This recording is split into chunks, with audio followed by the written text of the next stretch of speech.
Gyanagana Timirandasya Gyananjana Shalakaya Chakshur Militan Yena Tasmai Shri Gurave Namaha. Jai Shri Krishna Chaitanya Prabhu Nityananda Shri Advaita Gadadhara Srivasadi Gaura Bhakta Vrinda. Hare Krishna, Krishna Krishna, Hare Hare, Hare Rama, Rama Rama, Hare Hare.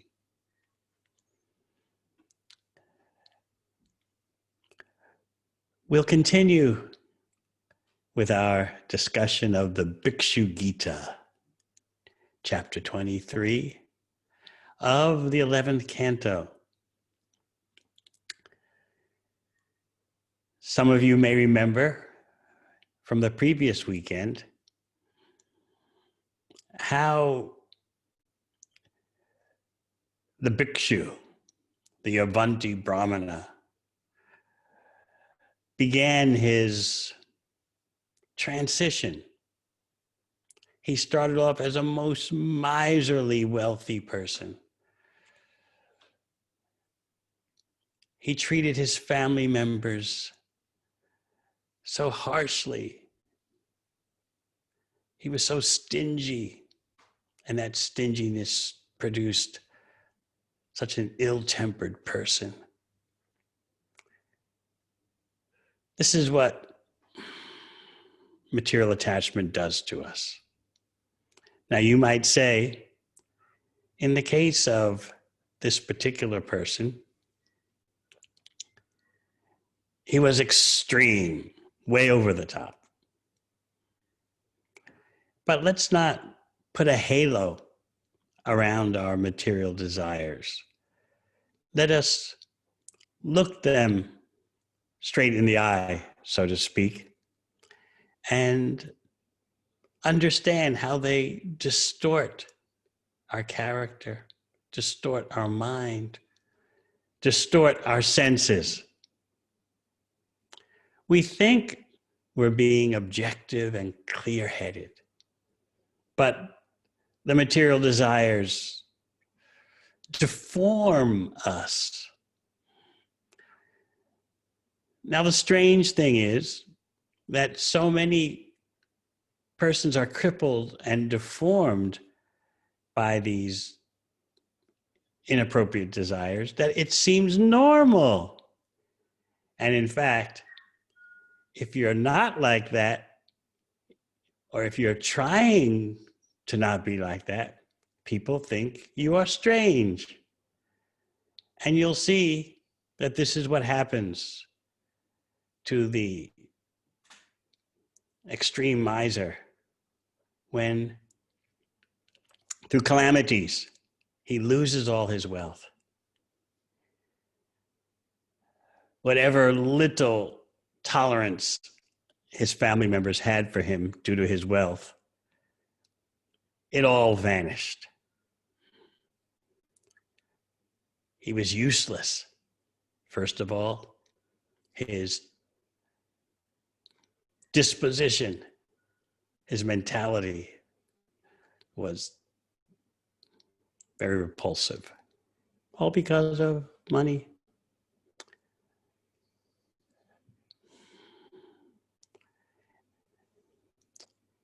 Now, in addition to having such a character, he had lost the money. So why should they tolerate him even slightly? You may recall that he was wealthy from agriculture.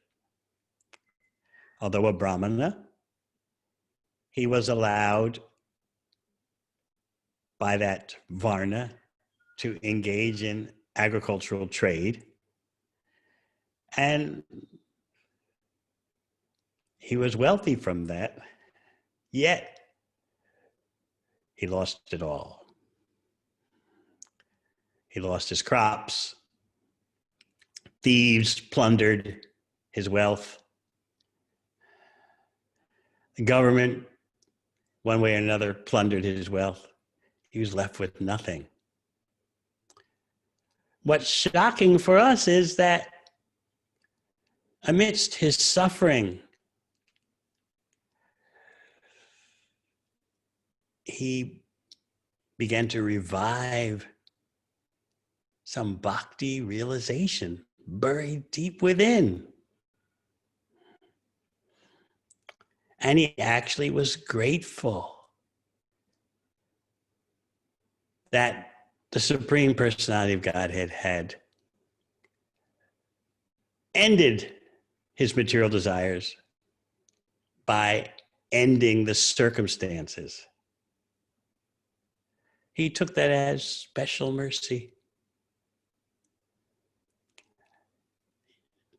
We would have probably been very angry. Oh, I had it good. Things are working great for me, and then boom, it all explodes. I lose everything. What is the point of dharma if one's livelihood is totally devastated? And in the case of this Brahmana, his family rejected him. As I said before, they'd already rejected him mostly, but because he had money, they tolerated his existence to some degree. But now there's no need to tolerate. There's an old saying, people sure act funny when they get a little money. And the opposite is true. People sure treat you funny when you lose all your money.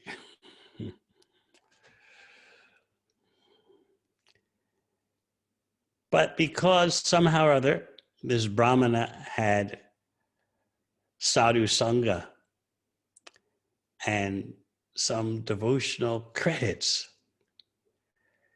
he was able to do a U-turn. He was able to turn his life around. And he was grateful for the circumstances that pushed him to do this. So now he's in a very proactive state of mind. He wants to make up for lost time. He understands that he wasted so much energy pursuing wealth. He realized that his life is in the grip of death. It's always been that way, not simply right before you die, but all the life. He realized the conditioned soul is in the grip of death. What's he going to do now? How is he going to make up for lost time? He says very decisively and very powerfully, if I have any years left in my life, he's facing the facts. We can all go at any moment. Yet, as you know, the real great wonder of the world, as Shastra informs us, is that every day, countless persons are giving up their bodies. Still, each one of us thinks, I'll go on. My life will go on. Now, it's true that we have an eternal existence, but it's not based on this material body. In fact, the Shastra informs us that because we are indeed eternal, Sat, we are naturally inclined towards feeling our existence going on and on without cessation. But our mistake is we're applying that predisposition to eternality. We're applying that to this temporary bodily existence. And we've become attached to that temporary bodily existence. So this former miser, extreme miser,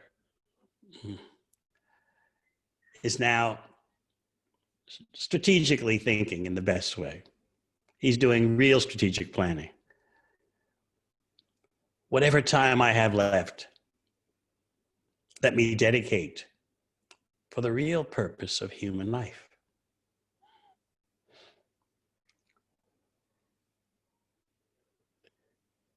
Using his genuine Brahmana intelligence, not any longer the miserly intelligence, so-called intelligence, but using genuine intelligence, he puts forth to himself the example of a hero. And we all need heroes to motivate us for going to a higher level. When we see a devotee who's sacrificing so much for Krishna's pleasure, who is so selflessly dedicated to Krishna's pleasure, that inspires us. We don't become envious, hopefully. By that person's example, we think, oh, how wonderful. That devotee is doing so nicely. Let me also try. Let me also try with more determination.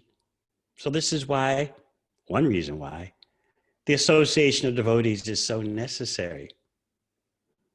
As I often point out, that Sangha is not all about just inconvenience and petty disagreements, or sometimes even major disagreements happen from time to time.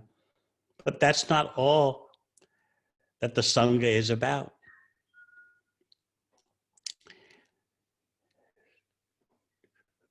The association of devotees gives you contact with heroes. And we should be keen to find out heroes all around us. We should be sharp-eyed about that. This is the great sport of the devotee. We're always keen to see heroics, bhakti heroics.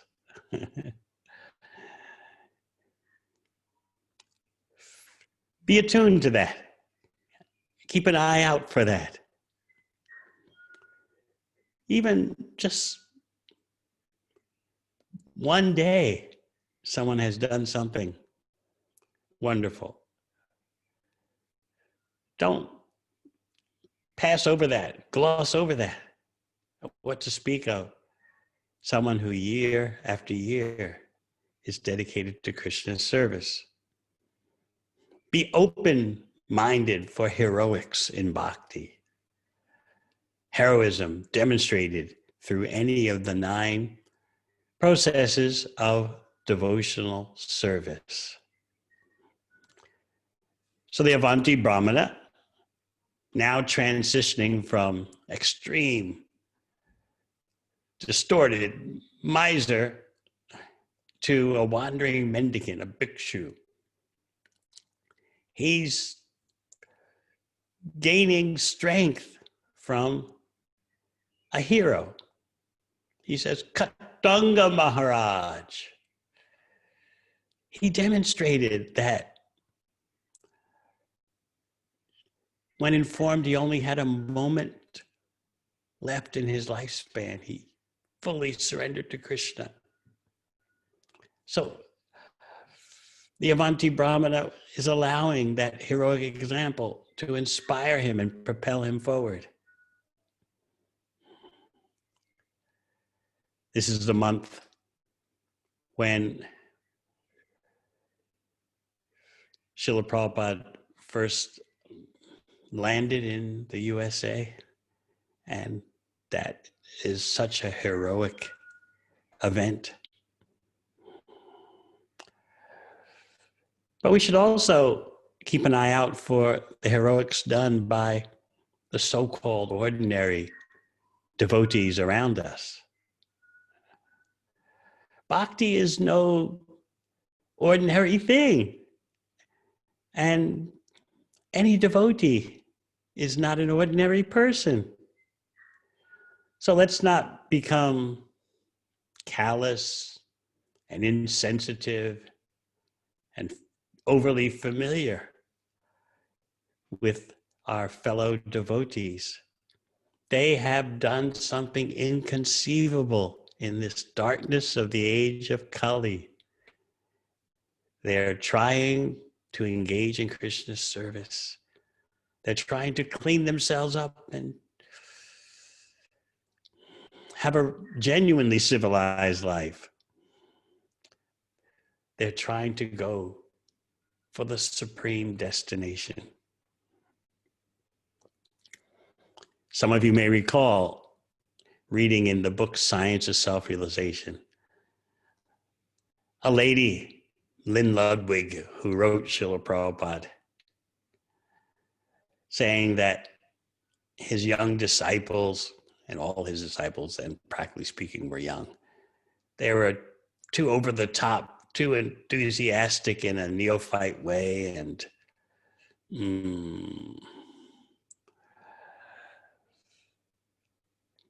so Srila Prabhupada responded that naturally, in the beginning of Bhakti, the newcomers don't have the maturity of a senior devotee. But he instructed, we shouldn't discount or minimize their enthusiasm. That enthusiasm will bring them through the immature stage to the mature stage. At first, they may seem very fanatically detached. Oh, that's Maya. Oh, that's Maya. What are you doing, Prabhu? That's Maya. It may seem at first that they overdo it, but they're being careful.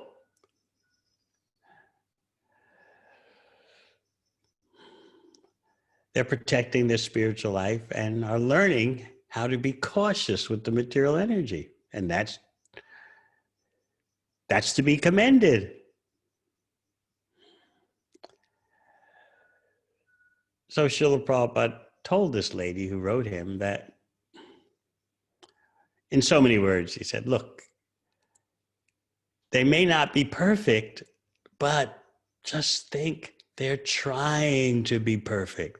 How rare is that someone in this darkness of the age of Kali is trying to be perfect?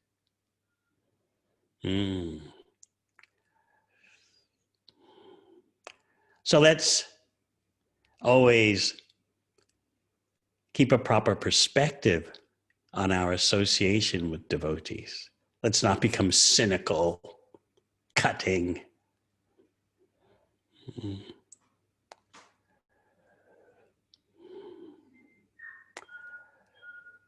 Let's look for the heroics, the heroism. Have a keen eye for seeing sacrifice for pleasing Krishna's senses. Sacrifice in the kitchen, sacrifice in deity worship, sacrifice in Sankirtan, sacrifice in caring for devotees. Have a keen eye for that.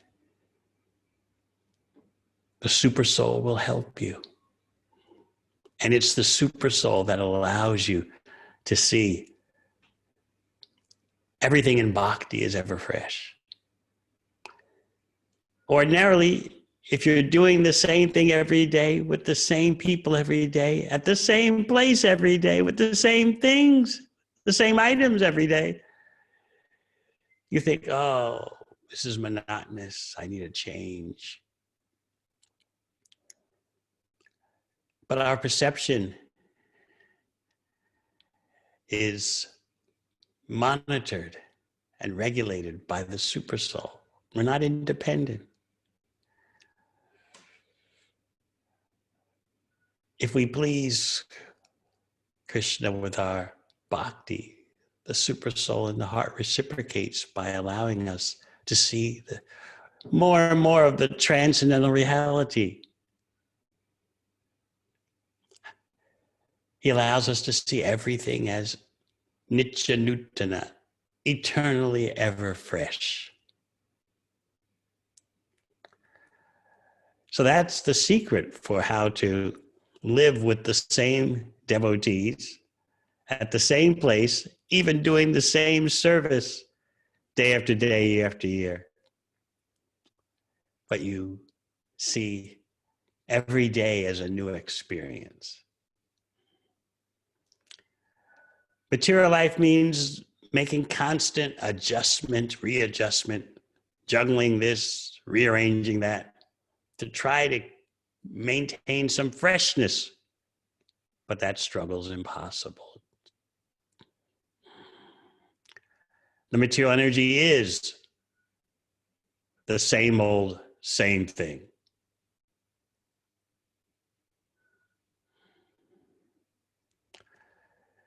No matter how hard we try to arrange it and rearrange it. We're fighting a losing battle. And that's what the Avanti Brahmana realized. Everything I touch and my material existence itself that's doing the touching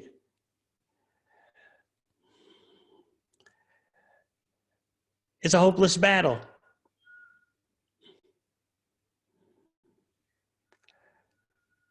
There's that expression. Everything a person touches turns to gold. Well, the Avanti Brahmana was very wealthy, but he said, I'm in the grips of death. What's the use of all this property and wealth? I haven't resolved my overriding existential situation.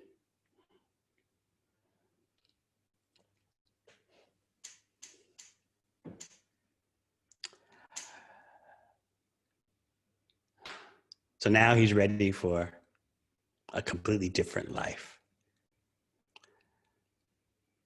So my question to you is, how much are you and I ready for a completely different way of life? That different way of life may look externally as different, or it may externally look the same, but all the results of what we try to do are for Krishna's pleasure. Certainly, some things in our external life need to change. Maybe not our occupation, maybe not our family setup if we have one, but our association should be with those who have sanity, who are making progress in the real purpose of human life. And we're committed to organizing our time 24/7 in the best way for Krishna's service. So let's discuss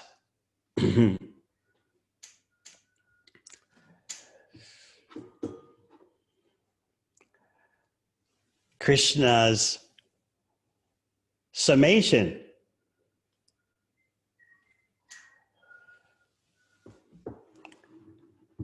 of what this Brahmana is going to go through.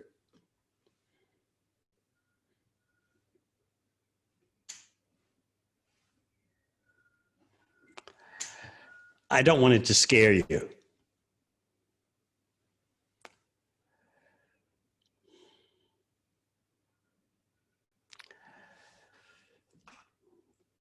The Brahmana has made the turn.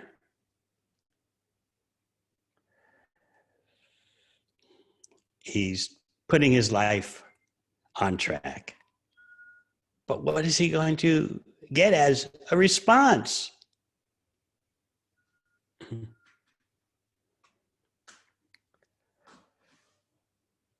This is text 23.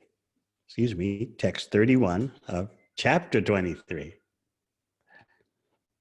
Shri Bhagavan Uvacha Itya Biprecha Manasa Yavancho Dvija Sattamaha Unmucha Hridaya Grantim Shanto Bikshu Abun Muni. Lord Sri Krishna continued.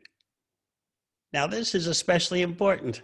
Lord Sri Krishna himself is telling this story, this history. We should pay attention to everything in Srimad Bhagavatam, of course.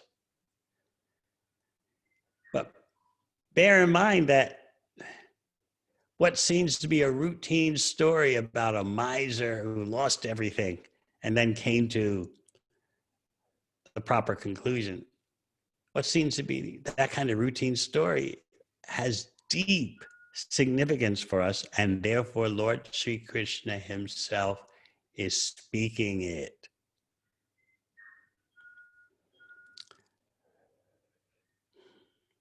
Lord Sri Krishna continued. His mind thus determined that most excellent Avanti Brahmana was able to untie the knots of desire within his heart. He then assumed the role of a peaceful and silent sannyasi mendicant.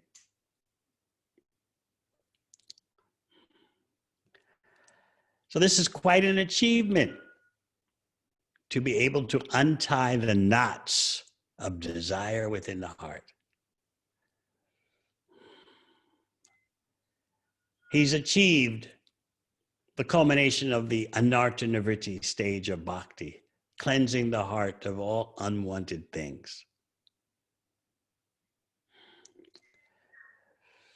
What's causing us trouble is not this person or that situation or this world event or that natural disturbance or this group of people or that group of people.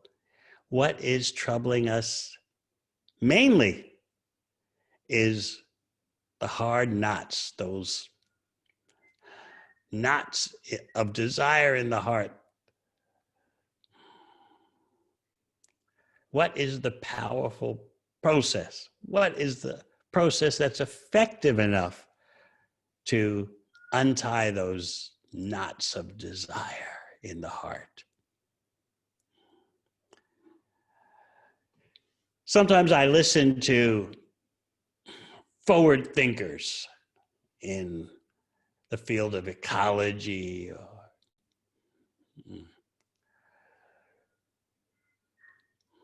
sociology. Intelligent people are scratching their heads these days how to get humanity back on track. In other words, how to stop humanity from destroying itself and destroying the planet.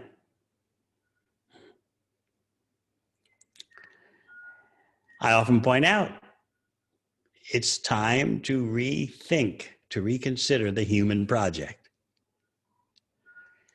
So generally, as always, persons with material intelligence can come up with very brilliant schemes for organizing the politics, the sociology, the psychology, the economy. They're very beautiful exponents of ecological civilization, but something is always missing. Century after century of this kind of talk, millennia millennium after millennium, the central dynamics of transformation, of personal transformation, are missing. The plans are extraordinary. Oh, they sound so intelligent, these plans, these schemes for planetary harmony, human welfare. And of course, I'm not saying we should abandon such plans, but without the central dynamic of personal transformation, which leads to societal transformation, these plans will never be realized because people's hearts are dirty. The hearts are full of these knots of desire that can't be untied. So please understand this, that without any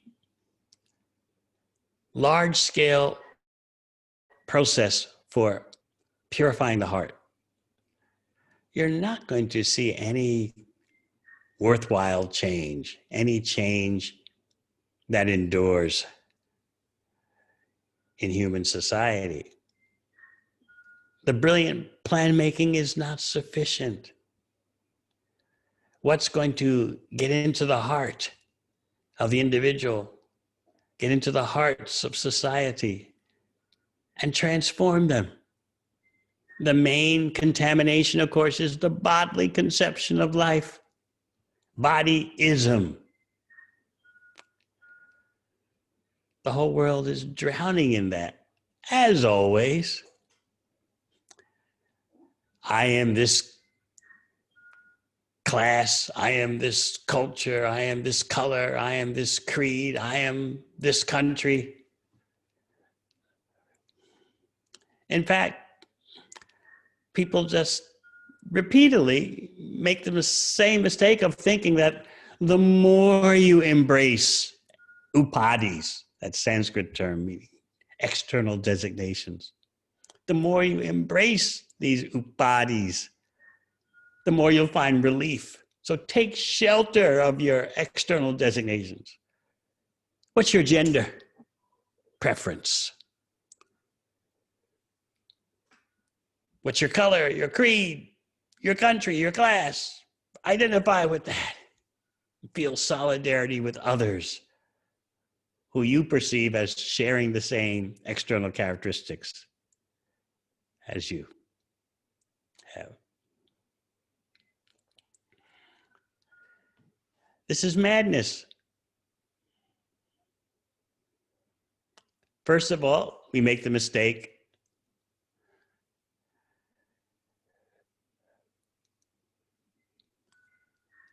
of ignorance, avidya. By contacting the material energy, we become dumb. It's not that by loitering in the material world aimlessly with no knowledge that things work out. No. The more we interact with the material energy, the more we become dumbed down, dulled, covered over. Because there's no mode of goodness these days, no material mode of goodness, practically speaking. So whatever you're contacting, the atmosphere that we're loitering in is Rajoguna and Tamoguna, passion and ignorance. So first is tamas, ignorance. And that ignorance leads to moha, false ego, bringing on the illusion that I am the body, I am the mind. And after moha, the Shastra tells us, comes mahamoha, attachment. Not only am I the body and the mind, but attachments belong to me. They're my attachments. my objects, my things, my people.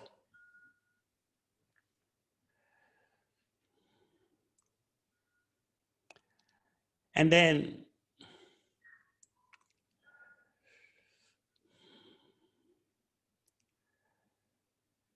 Tamisra, hatred develops in us, anger. Who is not helping me in my program for getting what I want? I'm this body, I have attachments, and there are persons and situations getting in the way of my agenda. How dare that happen? So you start becoming angry. You got to blame someone.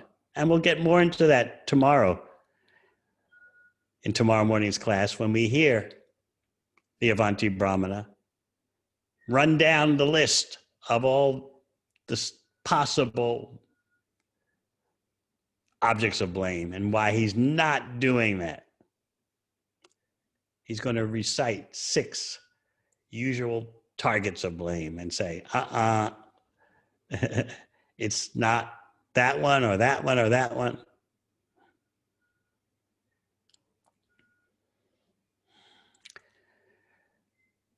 So after anger, Tamisra comes under Tamisra.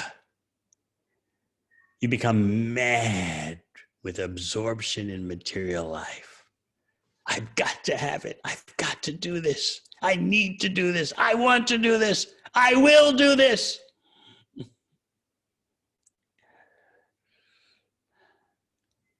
This is madness.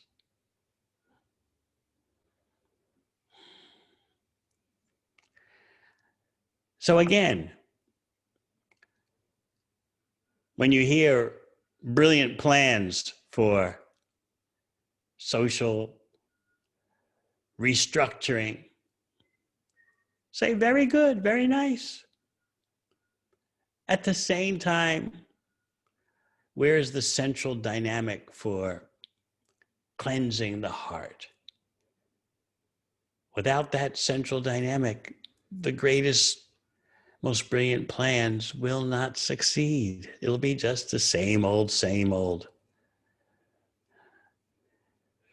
Century after century, millennium after millennium, humanity has been making big plans.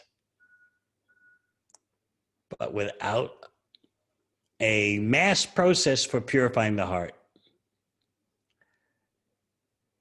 nothing will eventuate for long.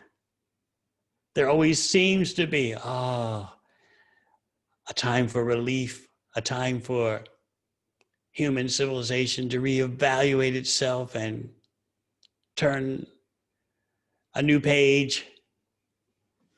It seems like that's going to happen, but the same old takes over because human beings cannot control their mind and senses. And that lack of control of the mind and senses is the result of pollution in the heart. So again, I'll be the first to tell you that there are brilliant plans for how to reorganize the economy, how to reorganize democracies, and how to make the world function for the common good of all. And I certainly don't say stop those plan makings, but without the central dynamic of heart transformation, you'll just see history repeat itself again and again and yet again. Remember, history teaches, but her classroom is empty. No one can learn from history because of those knots in the heart that can't be untied, those knots of material desire.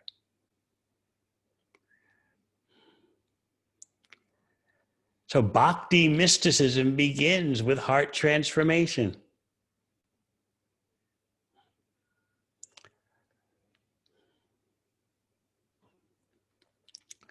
So Lord Sri Krishna is describing the determination that has now taken over the Brahmana's life. Due to that determination, as he embarks upon a new way of living, he's now known as excellent.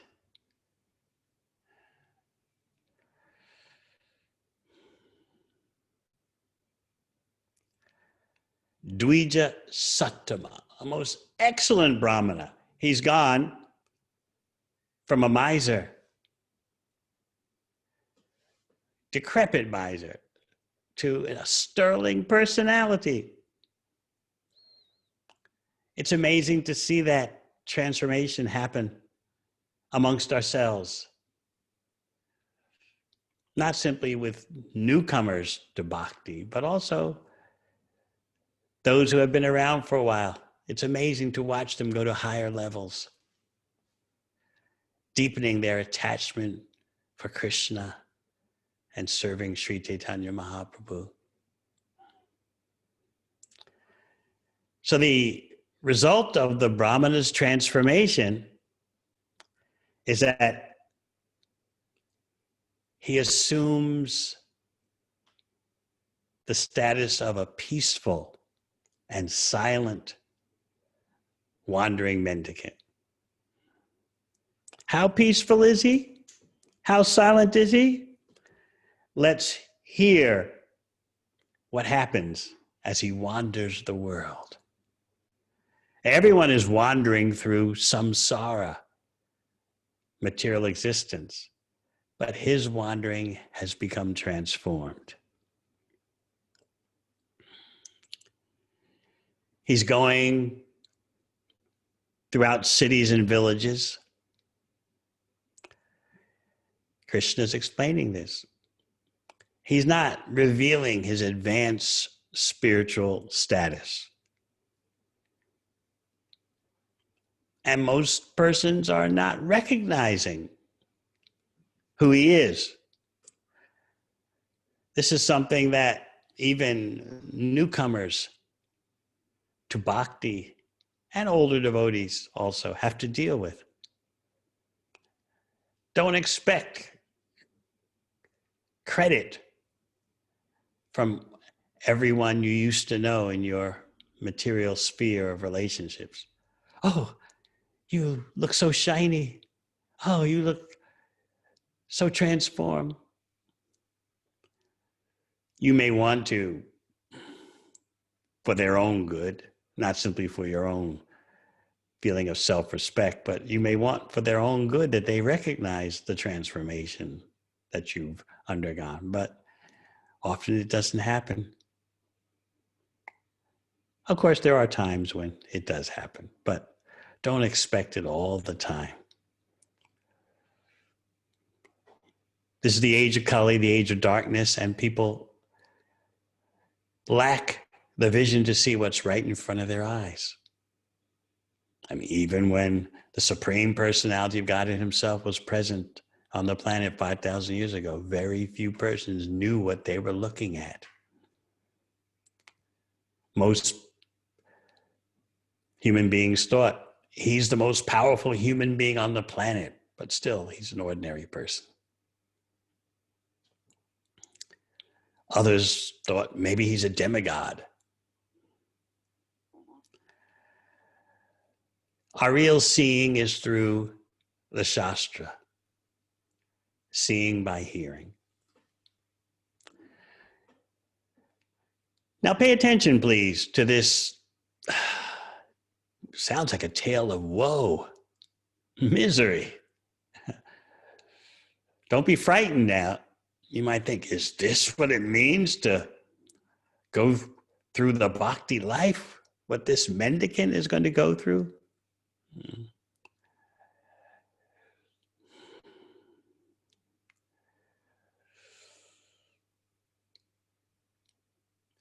Yet by hearing about the miseries inflicted upon this wandering Brahmana, you'll start to think that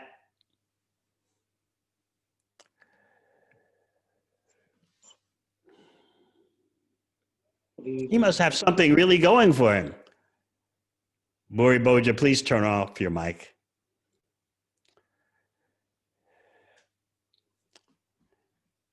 What's he got that allows him to transcend? Maybe I ought to get that too. Remember, it's Krishna himself who's describing this. We should really pay attention. These are extraordinary spiritual dedications being shown by this Brahmana.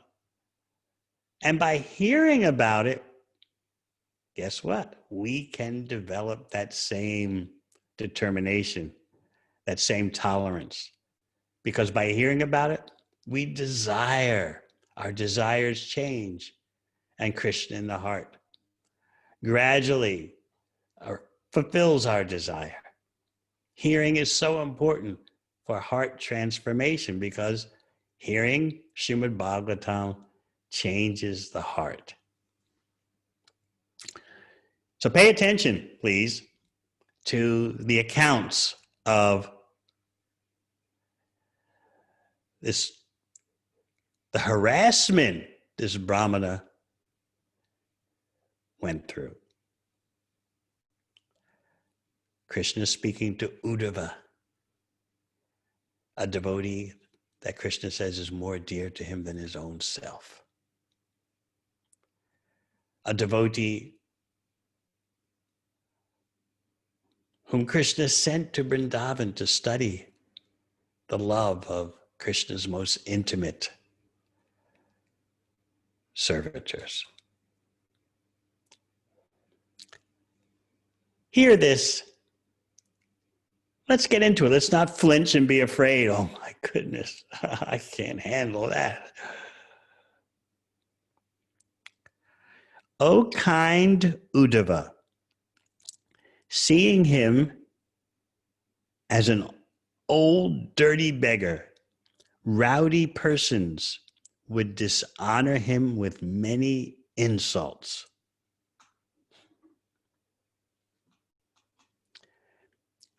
Some of those persons would take away his sannyasi rod, and some the water pot, which he was using as a begging bowl. Some took his deerskin seat, some his chanting beads, and some would steal his torn, ragged clothing. Displaying these things before him, they would pretend to offer them back, but would then hide them again. You get the point. They're playing takeaway with him. The few personal possessions he had, a sannyasi rod, a water pot, which combined as a begging bowl, his deerskin seat, his beads, his mala, even the rags he was wearing. They would snatch them and then dangle them in front of him. We're going to give it back to you. And then he would graciously try to accept his own articles back, and they would yank them away.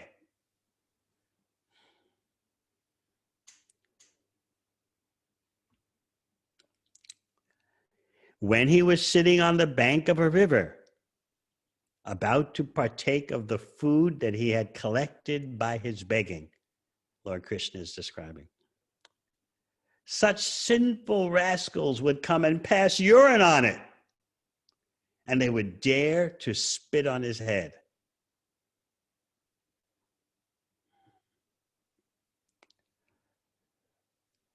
Although he had taken a vow of silence, they would try to make him speak. And if he did not speak, they would beat him with sticks. Others would chastise him, saying, "This man is just a thief." And others would bind him up with ropes, shouting, tie him up, tie him up. They would criticize and insult him, saying, this man is just a hypocrite and a cheat. He makes a business of religion simply because he lost all his wealth and his family threw him out. Sometimes people think that you take to bhakti because you can't do anything else.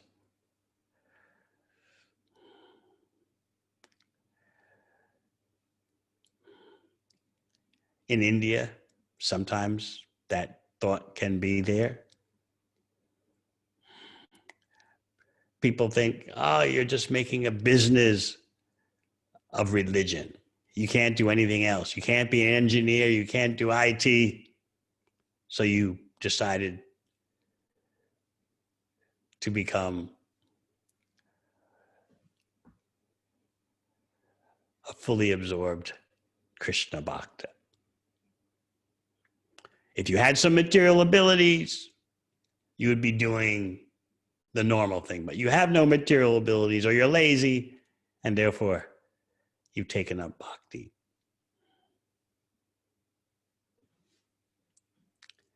To some degree, you could sympathize with such persons because they've seen their fair share of cheaters. But at the same time, it's every human being's responsibility to educate himself, herself, so that the person can recognize who is a genuinely saintly person, who is on the path to becoming a genuine saintly person.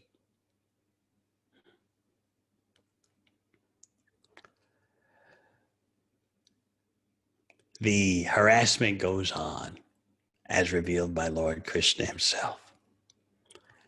Some would ridicule him by saying, just see this greatly powerful sage. He is as steadfast as the Himalaya mountains. By practice of silence, he strives for his goal with great determination, just like a duck. Other persons would pass foul air upon him, and sometimes others would bind this Brahmana in chains and keep him captive like a pet animal. Has this happened to any of you? No.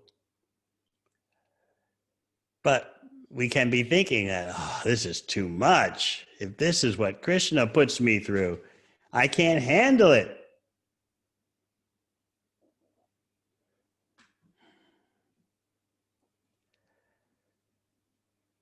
We ask ourselves the question, how much can I handle? How much can I take?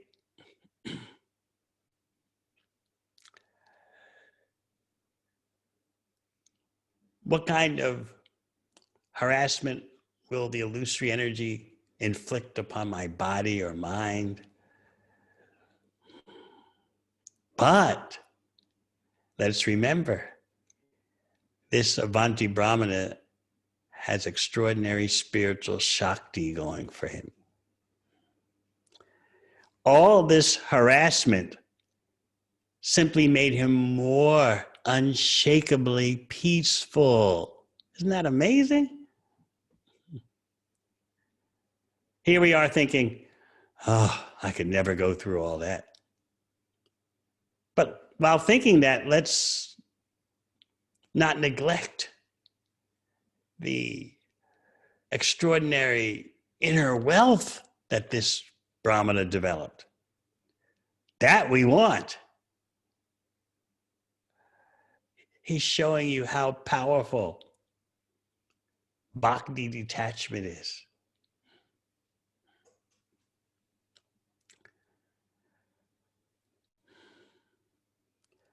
So you might wonder how we can develop such Shakti such spiritual potency to handle such detachment. How to carry such detachment and handle the harassment. That's my point. Srila Bhakti Siddhanta Saraswati Thakur, in his commentary, points out that we take shelter of Gaura Nityananda.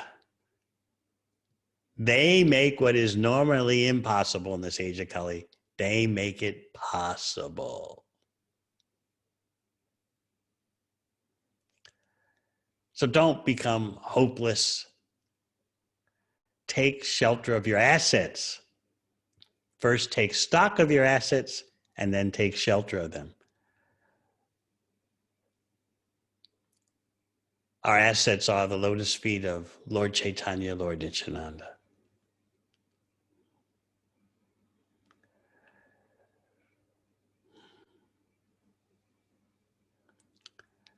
As Sri Chaitanya Charitamrita says, for one who remembers Lord Chaitanya, difficult things become easy. And for one who forgets Lord Chaitanya, easy things become difficult.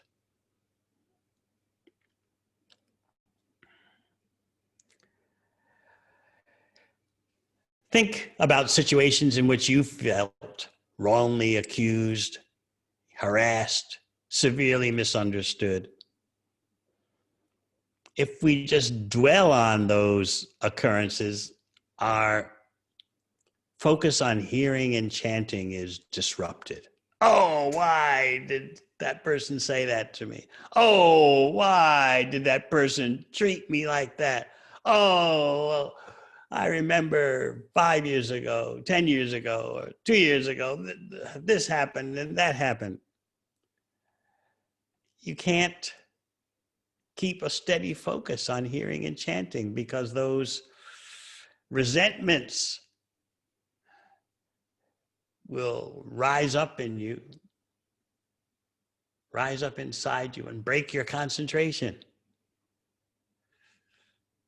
Those resentments will take center stage in your life. So hopefully, none of us will have to go through what the Avanti Brahmana went through in terms of harassment.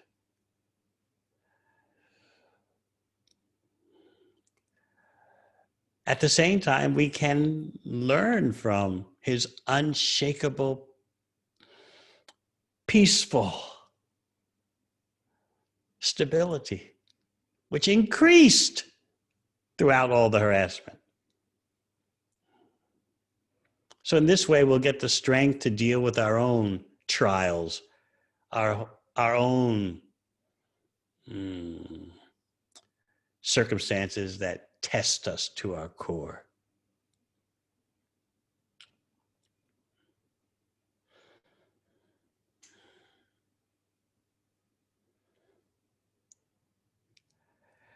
So Krishna has described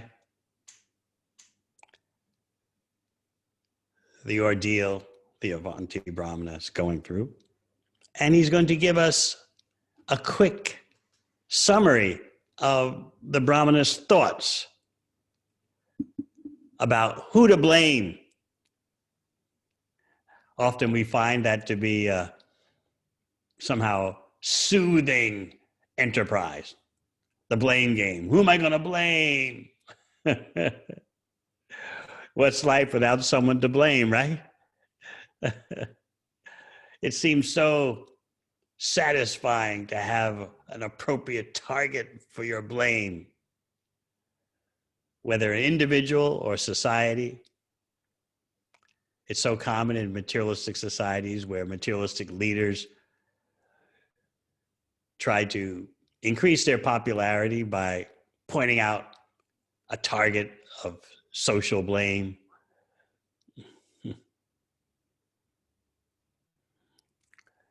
It's this group because of them.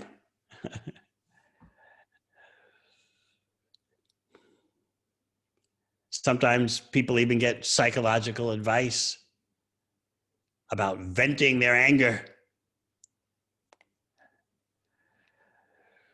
And then when the anger is expressed, you'll be able to relax and be peaceful.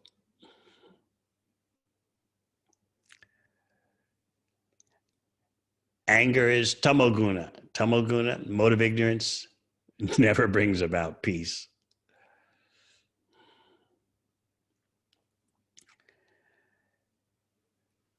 So Krishna is giving a summary of points that the Brahmana is, in his song, the Bikshu Gita, going to elaborate on. And we'll go into that elaboration tomorrow. Let's hear Krishna's summary. Evam sa bautikam dukam daivikam daihikam chayat bhoktavyam atmano dishtam praptam abhujyata. This is how the Brahmana took his situation of extreme harassment. The Brahmana understood that all his suffering from other living beings, from the higher forces of nature, and from his own body was unavoidable, being allotted to him by providence. So this verse is describing the three categories of harassment inflicted upon the Brahmana. We know those three categories as adhyatmic, adhibhotik, and adhidaivic. First, adhyatmic, miseries of his own body and mind. Fever, hunger, thirst, fatigue. And then miseries from other living entities, adhibhotik. The cruel persons who are harassing him. Oh, you think you're so fixed in your spiritual vows and stability. You're like the Himalaya mountains, but you're actually a duck. And then miseries from higher forces in nature. Heat, cold, wind, rain.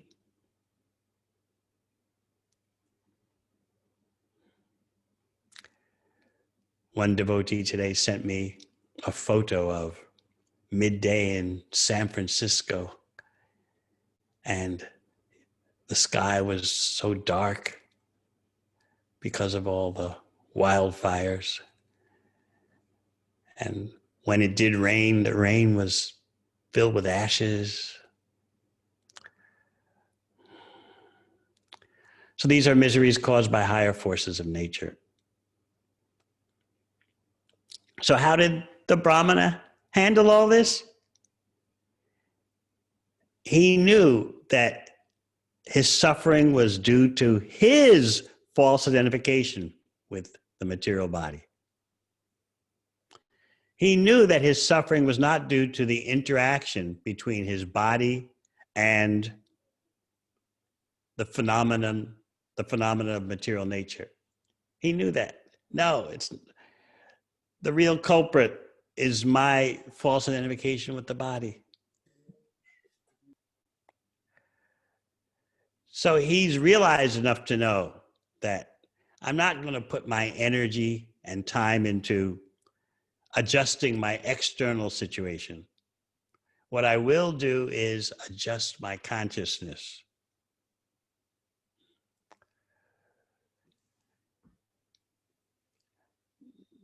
This doesn't mean we shouldn't do anything to adjust our external situation, but he's a wandering mendicant. He's in that status of life. His family life is over. He's showing you the perfect example of detachment. Generally speaking, you do as much as you can about an external situation that needs to be changed, but you don't become absorbed in that adjustment in such a way that you lose your spiritual life. You lose your real focus. You lose sight of the real problem. The real problem is identification with the body as the self. So you shouldn't take this presentation of the Avanti Brahmana in a fanatical way. Oh, the Bhagavatam is saying that you can't do anything to adjust external situations. No, you can do as much as you can while realizing that the real problem is with material existence and our false identification with it. And don't get so absorbed in material adjustment and readjustment that we lose sight of the real culprit.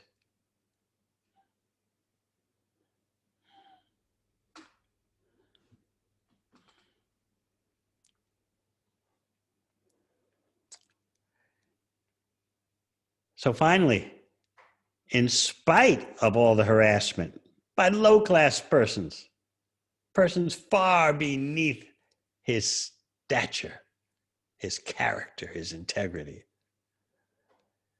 despite that, he remained fixed in his sadhana, his spiritual duties.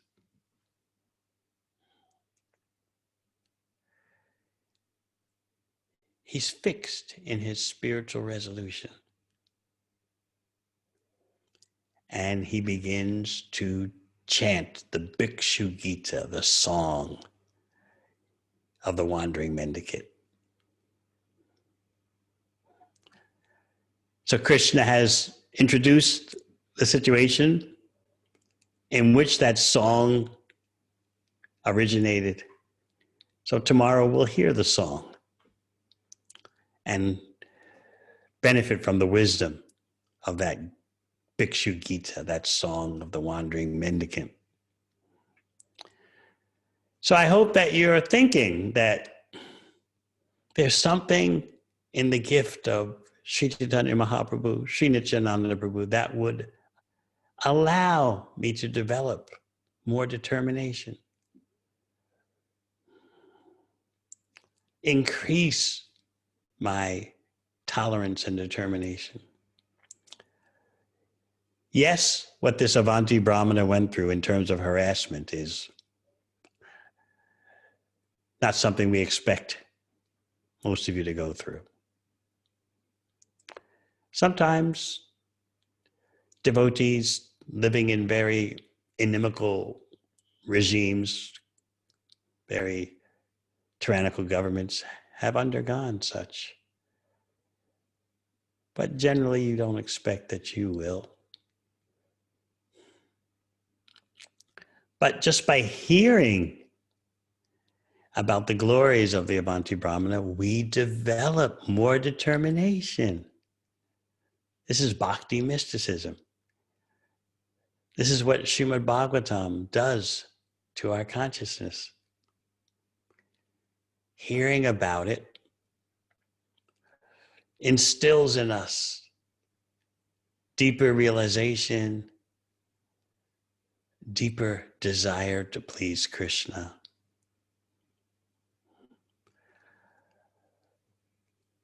So let's not underestimate the power of hearing this Brahmana's experiences and the harassment he went through. Don't just dismiss it, that, oh, that's over the top. I mean, really, who has to go through such harassment? But by hearing about it, some core determination develops. I noticed this more. Of course, I've been reading this section for a long time, but for many years, but I noticed that each time reading it, the resolution, the determination increases. This is the advantage of hearing Srimad Bhagavatam. This is Bhakti mysticism. The knots in the heart that are so hard to untie start to loosen.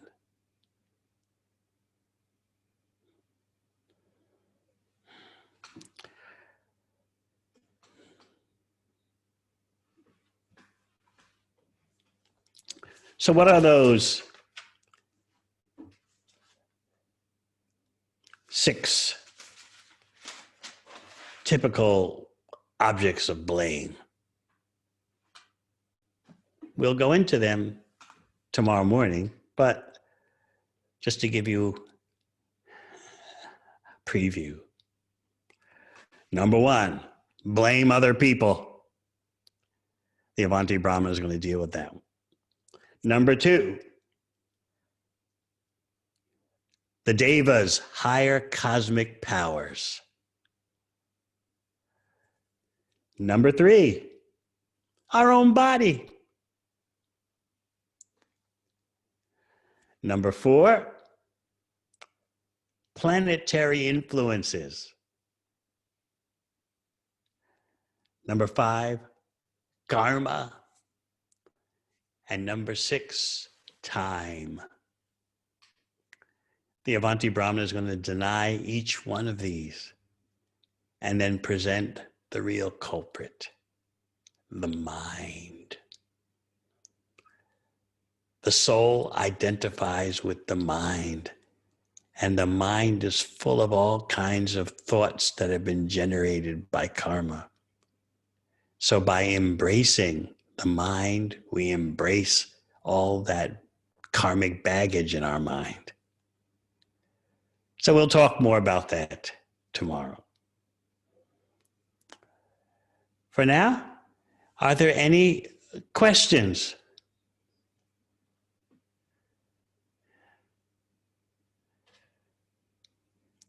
Shall you submit the questions by chat, or our host is going to? Hare Krishna Gurudev, we have a question here at Bhakti Lounge. Okay. Hare Krishna Gurudev, can you hear me, please? Very badly. You can come on with us. I'll just come closer to the mic.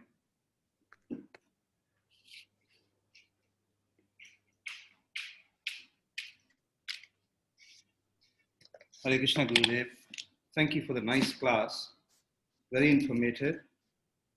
I have one question with respect to, as you mentioned, the Avanti Brahmana had a difficult time.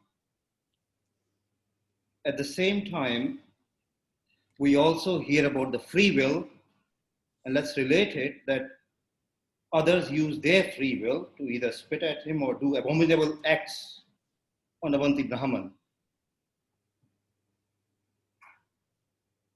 The question is more of, if Krishna has dictated a path for us, can the exercise of free will by others affect our progress? And I quoted from Bhagavad Gita in 16.3, where ahimsa is described as, ahimsa means not arresting the progressive path of any living entity.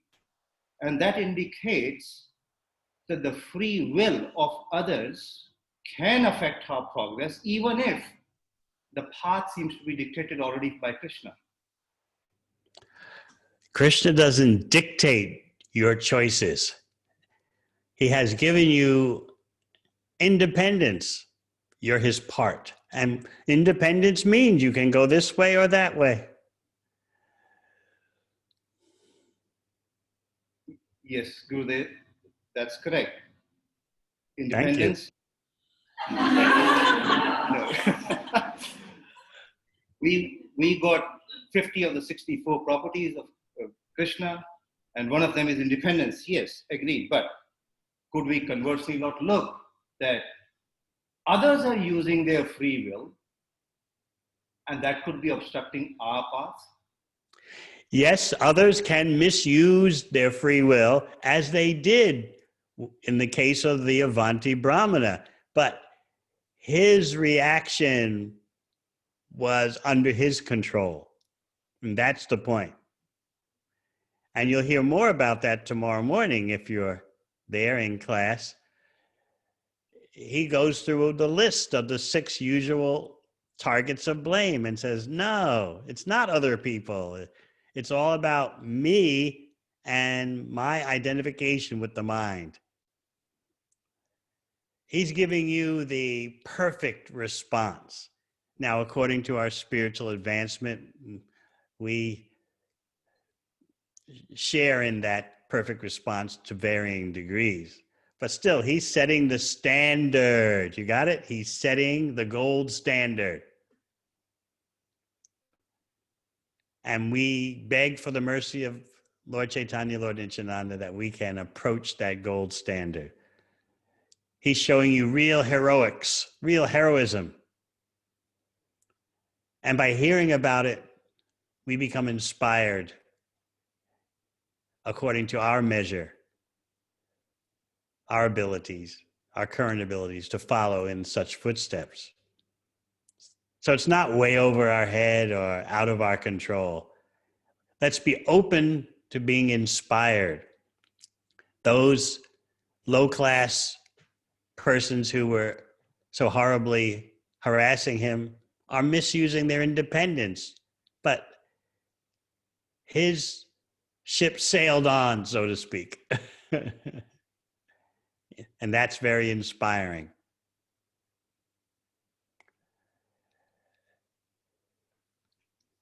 So yes, those persons shouldn't have acted that way.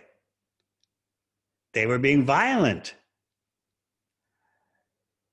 But the Brahmana was able to control his reaction to their actions. So that is the whole picture there. Okay?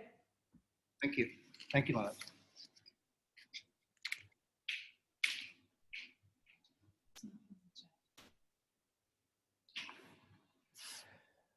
All right.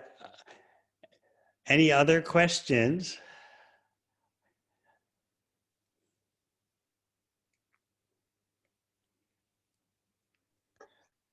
Hare Krishna, Gurudev.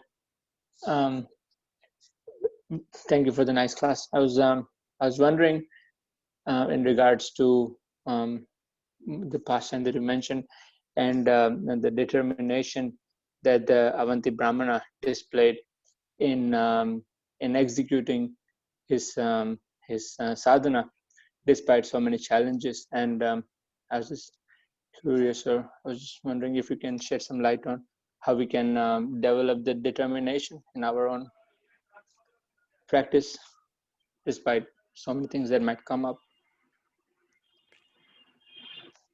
I spoke about Srila Bhakti Siddhanta Saraswati Thakur's solution, that we take more shelter of Lord Chaitanya, Lord Nityananda.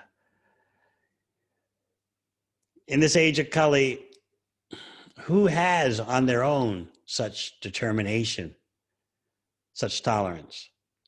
But by our clinging to the lotus feet of Sri Sri Gaura Nityananda, even in this darkest age, amazing and heroic qualities can develop in us.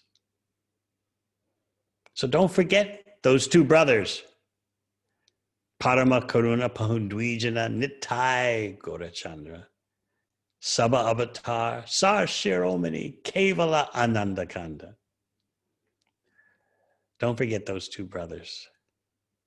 Supremely merciful.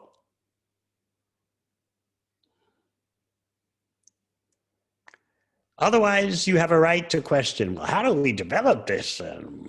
This is so far over our heads, impossible. And why is the Shastra presenting such extreme and impossible situations to us? It's not motivating us, it's demotivating us. We can whinge like that. But but the Panchatattva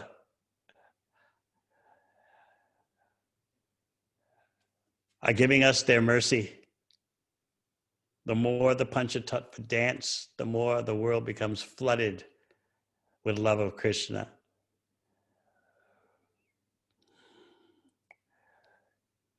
"50 years ago or so, in the Western world, no one knew anything about Krishna. No one knew anything about Bhakti. You may say, well, what's this talk about the universe flooded? Things look pretty hellish right now, environmentally, politically, economically, pandemics. But just think, up until 1966 or so, no one outside of India knew anything about Krishna Bhakti. Now, Krishna Bhakti is known on every continent of the world, at least by some. After all, what does Krishna say in Bhagavad Gita? Manushanam sahasreshu kaschid yatati siddhaye. It's rare for someone to approach Krishna.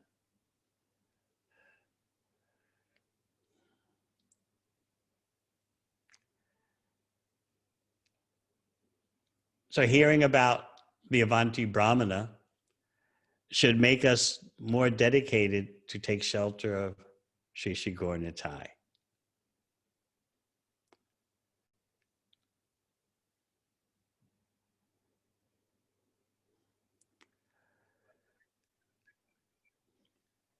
Someone is asking a question about how much adjustment as a grihasta we should do. That's a very general question.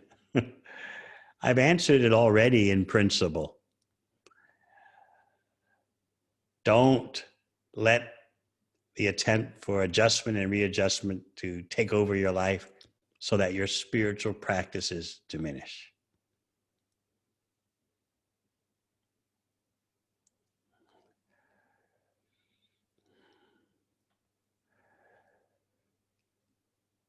All right, anything else?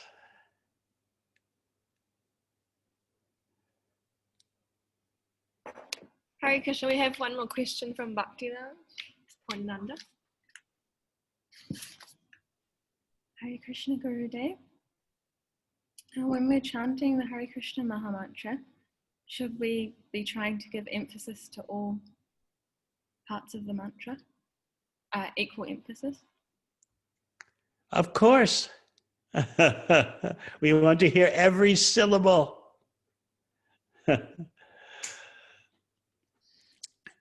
Every syllable is about the exchange of ultimate divine love.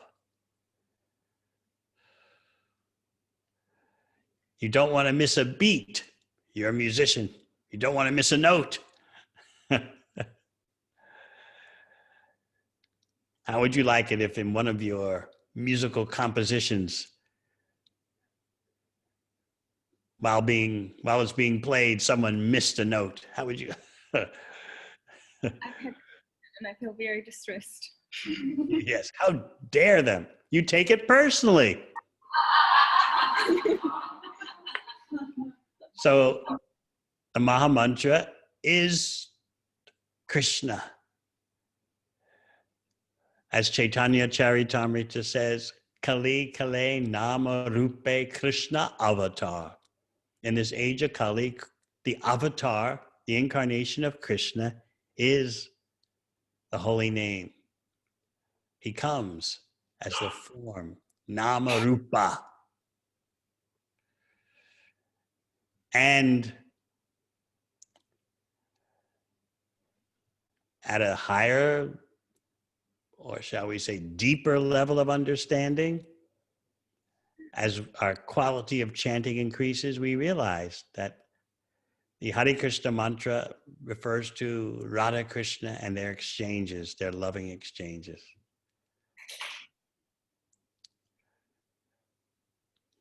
Let us begin by calling out to Krishna and his devotional energy, please disengage us from the material energy and engage us in your service, in the service of Krishna.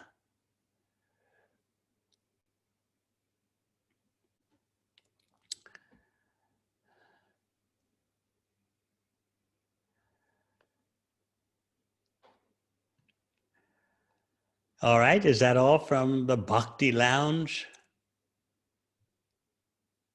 Yes, that's all. And I see no one online has any more questions.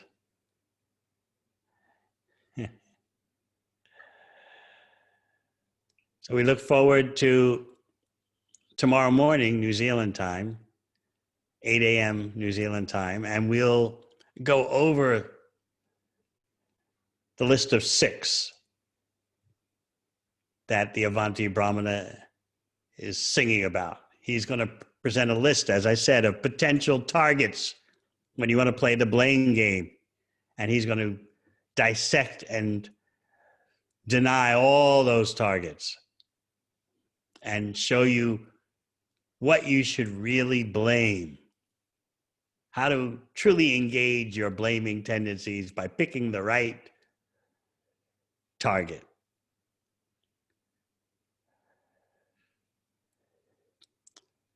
All right.